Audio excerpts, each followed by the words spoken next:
Welcome to the KX Country Clubhouse. I'm Linda, and my special guest today is Brett Young. Hello, Brett. Hi, how are you? I am doing just great, and I think you're probably feeling a little bit greater with a brand new project getting set to be released. It does feel really good coming out of the absolutely ludicrous year that we've had to actually have a new project as a result. So it feels like a good way to hit the ground running and run down the light at the end of the tunnel, so to speak. For sure. Weekends look a little different these days is the title of your brand new album, coming out June 4th.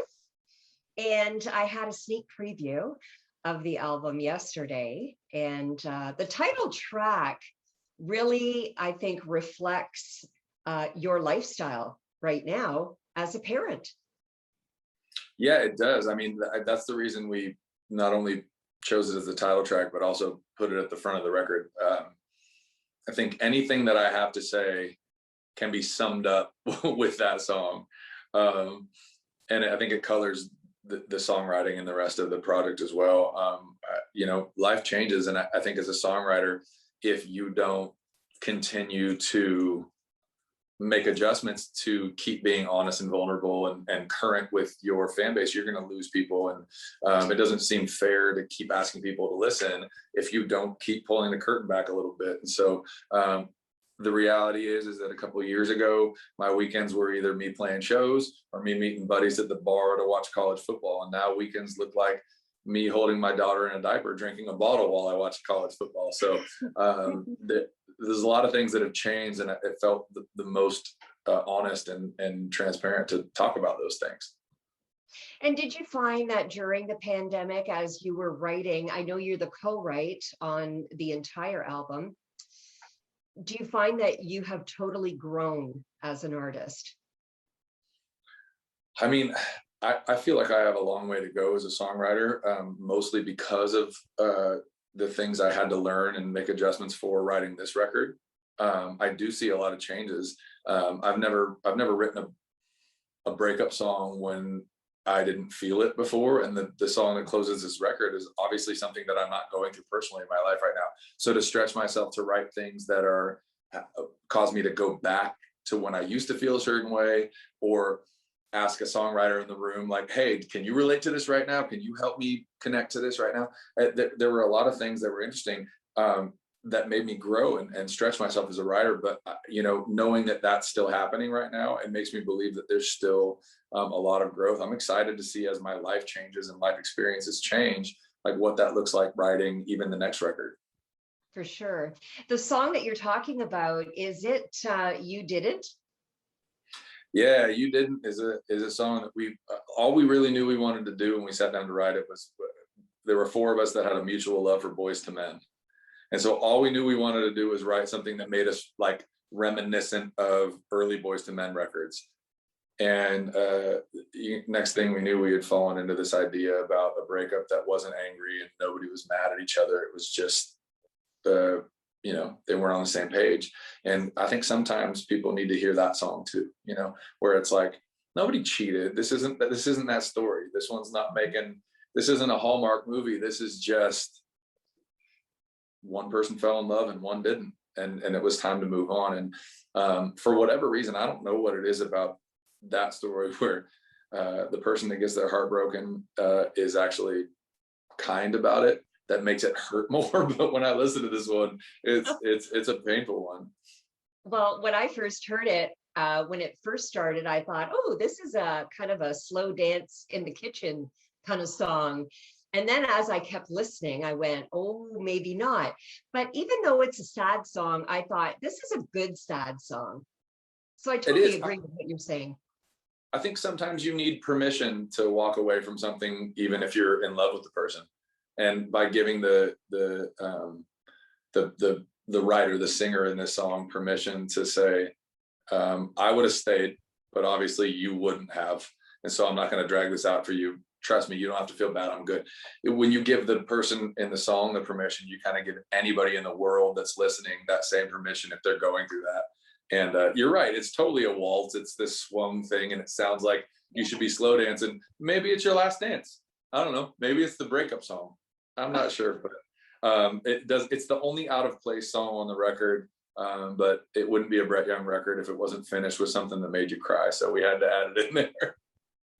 I saw a new Brett Young on this album, or I should say I heard a new Brett Young with, what song was it? Oh, You Got Away With It. For some reason, there's like this reggae vibe that I'm getting from it. Yeah, we wanted, we chased down a lot of sounds for this record. Things that I haven't done yet on a record that I know because it's my third album, they'll sound out of place a little bit for me. But that's why we're doing that, because they aren't out of place for me. They're right up my alley in terms of what I listen to and what I was raised listening to. We just haven't put it on one of my records yet. So my favorite thing about You Got Away With It is it sounds like swampy and sexy. But if you listen to but read the lyrics on paper and it's just another Brett Young love song. It's like we just put words to different music. And once Dan Huff's the one that told me that was my formula. He's like, you speed up or slow down the music, but you write ballad lyrics every time. And I was like, well, that's great to know, because if it's working, then I don't have to change the formula. We just need to write to different tempos and different music. And that was a fun one. I mean, I was sitting in a writer's room playing muted guitar. I wasn't even playing anything. I was basically playing rhythm on guitar strings that were muted. And one of the songwriters was like, whatever that is, we're writing that. And that's how that whole rhythmic thing even started, by accident. So awesome. I got to do my little play on words, tongue in cheek thing in there, but it's a sweet love song. It's a really fun one. It is. I like it. I like it a lot. I guess there's been a few plus sides to the pandemic with respect to you got to spend a whole lot of time with your family. And with Presley now is what? She's over a year old now? Yeah, she's a little over a year and a half now. Wow. So that had to have been amazing for you. Yeah, I think if there's a silver lining to being, unable to tour and really work for a year, it was that I was around for her first year. I don't think that any of us would say like, I'm glad that this all happened. Mm-hmm. But if there was like a way to look at it positively, it's that I heard her say dada for the first time. I saw her take her first steps. Things that I certainly would have missed. So I got to be in her life the first year of her life. It kind of makes me sad thinking about, my next daughter is born in July and I go on the road in September. I won't be there as much for her beginning years, and I'll be there as much as I can. It makes me sad to think about her having a different experience than Presley had. But we can be so grateful for technology, because at least you'll still be able to have some sort of connection. All the time. Yeah, you're right. And you do the best you can. And I'm not the first one on the road in this industry who has kids at home. It's obviously doable, and we'll make the best of it. And my wife loves being on the road too. So as soon as she figures out what she's comfortable with, they'll be out with us a ton. But the first year being home with Presley was incredible. I wouldn't trade it for the world. Do you do a bedtime story ritual with Presley? So she doesn't nap well, but nighttime is her favorite. So it's my favorite because she's so sweet and ready to go to bed. She gets excited for bedtime. So she's been off breastfeeding for a long time. She's off formula, and she's down to like this it's like a plant-based milk thing that she only gets it at night. And it's the sweetest time. There's no reading, there's nothing. Either I sing to her or I talk to her while she has a couple ounces of milk. And it's like, she's so sweet at night. She makes eye contact. And we have a rocking chair by her crib, and that's, me and my wife like almost fight over who gets to put her to bed, because it's like she's just a perfect angel in that moment. So as she gets older, it's not going to be that, and I'm sure we'll have like story time and the whole thing, but right now bedtime is just the best. Does she have a favorite song? Like, is it a lullaby that you sing to her? So I made up a song when she was really little. when she would cry. And it's really dumb, but we still sing it to her now. And it's been 18 months of it. And it's her name is Presley, and we always called her Sweet Pea. And so it's, I'm a little sweet pea, everybody loves me, I don't need to cry no more. Over and over and over again. So it's now even like dated for her, but we still sing it all the time. That's amazing. Oh, well, and congratulations as your family continues to grow. Thank you.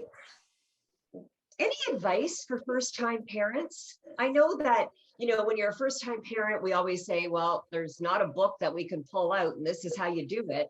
But now that you've had a bit of experience, would you have any words of advice for first-time parents? Yeah, I would just, it's really simple. You're gonna not know what you're doing. You're gonna be confused. Give yourself a little grace to figure it out as you go. You will. It'll happen quick. It won't feel fast to you, but looking back, it'll happen quick. Give yourself grace to have absolutely no idea what you're doing, and you'll figure it out. Perfect. Memorial Day weekend, that's coming up soon. Do you guys make plans for that? Any kind of family gatherings? We are having some friends over to play a little golf and have a little cookout, and keep it as low key as possible. Taylor's 6-7 weeks from having the baby, so we're not going on a hike or anything like that. No. As we wind things down a bit, I have a fun question for you. Who is the biggest celebrity on your phone? Wonderful question. I don't think answering that is smart. Oh. There are people that know they're in my phone that if I don't say them, they might get their feelings hurt. So I'm going to plead the fifth. That's true. Okay, fair enough. The brand new album is Weekends Look a Little Different These Days. It'll be out on June the 4th, and I can't wait till I get my hands on a copy of that. And I just want to thank you. Thank you so much for joining us. My pleasure. Thank you for the support, and I hope your listeners love the record.